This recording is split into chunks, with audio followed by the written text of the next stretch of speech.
सबसे पहले तो मैं आपको धन्यवाद दूंगा कि आज आपने जो सुचारू रूप से चर्चा चालू हुई है उसकी, और दोनों पक्षों को धन्यवाद की चाहिए। अगर 5-7 दिन पहले हो जाता तो कम से कम समय तो खराब नहीं होता हमारा और देश का, कुछ बोल लेते राष्ट्रपति अभिभाषण पे भी। सभापति महोदय, जो आम बजट आया केंद्र सरकार का, इसके अंदर गरीब, किसान, मजदूर, युवा और मध्यम वर्ग बजट जब आता तो उम्मीद रखता देश का प्रत्येक वर्ग कि अब बजट आएगा, कुछ विशेष रूप से हमें सौगात मिलेगी।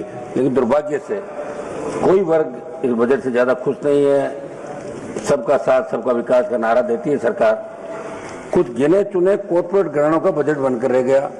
पूर्व वक्ताओं ने भी लंबी चौड़ी बात यहाँ पे कही। सभापति महोदय, हमारे देश में आयकर, अधिभार, उपकार, जीएसटी से विभिन्न प्रकार के करों के कारण मध्यम वर्ग, वेतनभोगी, कर्मचारी, पेशेवर वर्ग आर्थिक रूप से शोषित महसूस कर रहे हैं। और जो बहुस्तरीय कर का ढांचा उसे नागरिकों को वास्तविक आय और बचत को गंभीर रूप से प्रभावित कर रहा है। बावजूद इसके बजट में सरकार ने उच्च और बहु कराधान की प्रणाली में सुधार करने कोई ठोस रोड में तैयार नहीं किया। सभापति महोदय, अमीर गरीब की खाई बढ़ाने वाला बजट है। आपने स्वास्थ्य बीमा और व्यक्तिगत जीवन बीमा पर जीएसटी शून्य कर दी, मगर राजस्थान सहित कई राज्यों में बीमा कंपनियों ने ऐसे बीमा बेस प्रीमियम बढ़ाकर सरकार को चुनौती दी, मगर सरकार इस बात को स्वीकार करने से इनकार करी। इसलिए राहत के नाम पर दिखावा करने में सरकार को ज्यादा भरोसा है। सभापति महोदय, जिस राजस्थान प्रांत से आता हूँ, लगातार एनडीए को 25-25 सीट, अब की बार भी 14-15 सीट आपको दी। इस बजट के अंदर राजस्थान का जिक्र तक नहीं किया। हमने बहुत बड़ी मांगे राजस्थान के अंदर करी थी, और जहां जहां चुनाव होते हो तो स्टेट को आप मदद करते हो उस साल, ये सही है जो भी आप करते हो, लेकिन राजस्थान जैसे प्रांत का नाम आपको लेना चाहिए। भारतीय जनता पार्टी राजस्थान से मजबूत हुई थी। तो मेरा ये आग्रह है कि जब बजट पे जवाब दे वित्त मंत्री जी दोबारा, जब उसके अंदर हो तो राजस्थान का जिक्र जरूर करें, क्योंकि राजस्थान का नौजवान, किसान, प्रत्येक वर्ग इससे नाराज है कि आपने राजस्थान का जिक्र नहीं किया। विशेष राज्य का दर्जा छोड़ो, नाम तो ले लेते राजस्थान का, ये राजस्थान के लोग चाह रहे थे। सभापति महोदय, महंगाई और मध्यम वर्ग की अनदेखी, इसके अंदर जिस तरह सोना, चांदी, पेट्रोल, डीजल, रसोई गैस और खाद्य पदार्थ और दवाइयों के दाम लगातार बढ़ रहे हैं। उम्मीद थी कि महंगाई को आप कंट्रोल करने के लिए कोई प्रणाली लाएंगे। महंगाई से राहत देने कोई ठोस प्रावधान आपने नहीं किया। सभापति महोदय, किसान और ग्रामीण भारत के साथ अन्याय, किसान देश की रीढ़ है। आपने जब किसान आंदोलन हुआ तब एक कमिटमेंट किया था कि एमएसपी और आय दुगनी, ये बात आपने करी थी। मेरा एक सवाल भी आज लगा हुआ था, गोलमोल जवाब दिया। दुर्भाग्य इस बात का है कि जिन किसानों जवानों ने आपकी सरकार बनाई, अगर हर बजट के अंदर उनको निराशा हाथ लगेगी तो किस तरफ जाएगा जवान किसान? देश के अंदर अलग ही रूप से लोग सोचने लगे। मेरा आग्रह है, जब बजट के अंदर आप जवाब दें। खाद बीज महंगे हो रहे हैं, लाठीचार्ज हो रहे हैं यूरिया और डीएपी के लिए। सभापति महोदय, युवाओं के साथ आपने कोई रोजगार के ठोस साधन सर्जित करने की बात करी, नहीं हो रहे। मैं एक न्यूज चैनल के अंदर देख रहा था कि प्रधानमंत्री कौशल का जो पैसा जा रहा है, वहाँ प्रधानमंत्री कौशल के जो केंद्र बने वो कुछ नहीं है। अधिकारी कह रहे कौशल केंद्र चल रहा है, कुछ भी नहीं है। कहीं तो लोगों ने अपना घर बना रखा, कहीं दूसरा कोई गौशाला बना रखी, कहीं बकरी पालन हो रहा है। ये प्रधानमंत्री कौशल योजना वैसे चल रही, भ्रष्टाचार। और यहाँ से ये हमारे मंत्री जी बैठे, मंत्री जी आप जान दे, टीम भेजें राजस्थान के अंदर, जहां जहां गड़बड़ी हो रही है उन लोगों को गिरफ्तार करें, सीबीआई जांच कराएं। एक मैसेज आपको देना चाहिए, आपको अधिकारी सही बात नहीं बताते, ये बहुत बड़ा दुर्भाग्य है साहब। ये एक मिनट सर, एसएससी जैसी परीक्षाएं, पेपर लीक, भर्ती में देरी, कोई रोड में राजस्थान के सारे पेपर आउट हो रहे हैं। ओएमआर सीट, उससे पहले आरपीएससी घोटाले, एसआई भर्ती।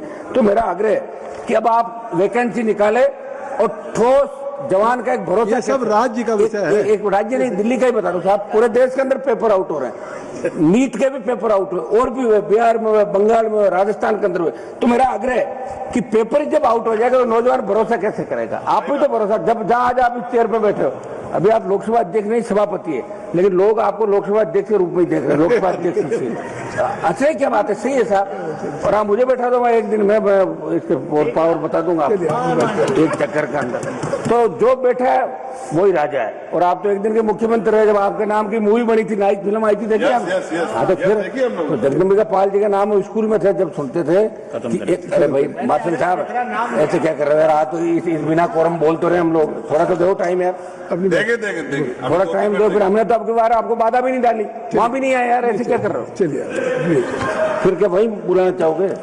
शिक्षा, स्वास्थ्य केवल घोषणाएं, शिक्षा और स्वास्थ्य के अंदर आप देखिए अस्पतालों के अंदर डॉक्टर नहीं है, और हमारे केंद्रीय जो केंद्र से संचालित विद्यालय हो रहे हैं स्टेट के अंदर, तो वहाँ स्टाफ कैसे लगे ये आपको ध्यान देने की आवश्यकता। मैं जल्दी जल्दी कर रहा हूँ सर। CSR की राशि के व्यय के लिए ठोस CSR, जहाँ से आप बाड़मेर, जैसलमेर, जालौर, जोधपुर से देश के तमाम जगह जहाँ माइनिंग हो रही है, दूसरा काम हो रहा है, वहाँ संबंधित MP को कोई नहीं पूछता। निशिकांत जी दुबे को पूछ सकते हैं, हमें नहीं पूछते, क्योंकि कागज के अंदर निकाल लेते हैं। अब हमें पढ़ने का समय थोड़ी है, ये पढ़ पढ़ के इतना करके रहते हैं कि हर लोग जवाब देते हैं हमारे को कि साहब निशिकांत जी के वहाँ तो काम हो रहा है। अरे भाई हमारे भी करो कार्य, निशिकांत जी काम थोड़ी चलेगा। मेरा आग्रह तो आप भी एक मिनट, आप भी निशिकांत जी के साथ आ जाइए, आप निशिकांत जी के साथ आ जाइए। सर निष्पक्ष रहिए, सर निष्पक्ष रहिए।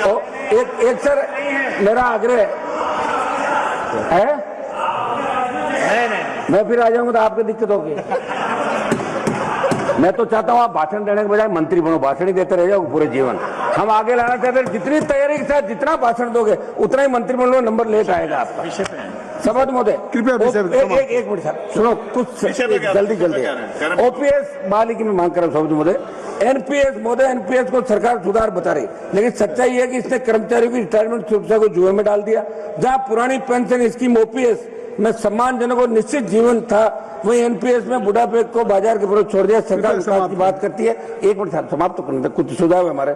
मेरी मांग है कि पैरामिलिट्री तमाम केंद्रीय कार्मिकों के लिए OPS बहाल की जाए, क्योंकि OPS में भरोसा था, इस तरह से सम्मान था। मैं कुछ सुझाव दे दूं, आप कहे तो बताओ। सुझाव दे दें। अब साहब ऐसा है कि कम से कम ऐसे लोगों को जो सही तरीके से हाउस के अंदर एक लोकतांत्रिक व्यवस्था का पालन करता है। हमारा जो ट्रैक रिकॉर्ड है विधानसभा का ठीक नहीं जाता, लेकिन यहाँ ठीक है, तो इसको ठीक बनाकर आगे हमें टाइम दिया करें आप लोग, क्या दिक्कत। मैं कुछ सुझाव दे देता हूँ शपथ महोदय। एक तो मेरा सुझाव है, राजस्थान की तेज 1 मिनट में समाप्त कर दूंगा। राजस्थान की भौगोलिक स्थिति विपरीत हालातों को देखते राजस्थान विशेष राज्य का दर्जा दिया जाए। अंतर्राज्यीय जल विवादों का निस्तारण करने के लिए पंजाब और गुजरात से राजस्थान के हिस्से का पानी राजस्थान को दिलाया जाए।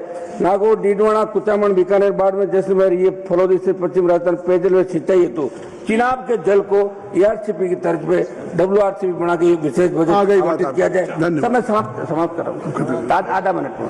मेरे सचिव से नागौर के डीडवाना, कुचामन जिले के मकराना में मार्बल की अंतर्राष्ट्रीय मंडी स्थापित की जाए। हवाई पट्टी नागौर का विस्तार किया जाए। सर विश्वविख्यात पान मेथी सहित राजस्थान के 40 से अधिक उत्पादों को GI टैग दिया जाए। मेरे संसद से नागौर के केंद्रीय कृषि विद्यालय की स्थापना, आधा मिनट में समाप्त कर रहा हूँ सर, आप बैठे हो, ये आधा मिनट मुझे दो। मेरे संसद से नागौर के डीडवाना कुचामन जिले कुचामन में सेंट्रल स्पोर्ट्स यूनिवर्सिटी स्वीकृत की जाए। सर खियोसर, पर्वत सर और मेरे क्षेत्र की 3 केंद्र, मैं समाप्त कर रहा हूँ, 3 केंद्र। 20 सेकंड अभी चल रहा है आपके बैठे हुए अब्दुल अजीज साहब, आधा मिनट। मैं नागौर जिले के डेगाना क्षेत्र में टंगस्टन में लिथियम के खनन है, तो आप काम करें। एक सर सांस 2 का बजट आप बढ़ा के 25 करोड़, नरेगा का चेयरमैन सांसद को बढ़ाओ और सांस 2 कुछ अधिकार दो। जिस तरह विधानसभा अरावली के अंदर जो रोक लगी सरकार, इसके अंदर अब्दुल अजीज साहब, ये मेरा प्रमुख। इसके बाद मल्लू रवि जी के बाद आप